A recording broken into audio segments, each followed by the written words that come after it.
Hi mga mima ko, samahan nyo nga akong magluto ng special galunggong. Adobo nga ang gagawin ko dito mga mima.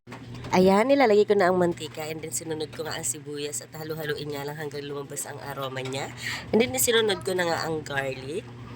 And then, ilalagay ko na rin itong luya pampatanggal nga ng langsa. At pagkatapos nga niyan mga mi ay ilalagay ko naman itong kamatis.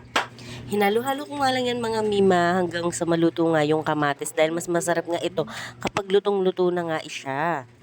Ayan, ganyan nga mga mima kapag minekos-mekos nyo na nga siya, sinimulan ko na nga ilagay itong galunggong natin.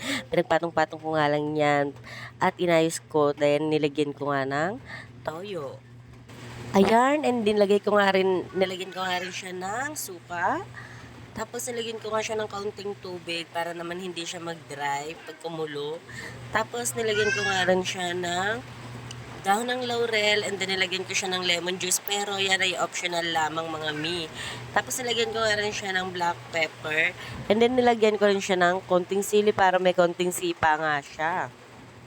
Tapos nilagyan ko nga rin siya ng siling labuyo pero nasa sa inyo yan kung gusto nyo nga rin lagyan. Pero ako kasi gusto ko yung may anghang siyang matitikman. Yan, pagkatapos nga niyan, hinalo-halo ko lang and then tinakpan ko and hihintayin ko siyang kumulo at ayan!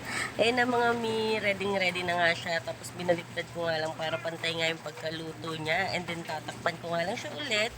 Tapos, ready to go na mga mi!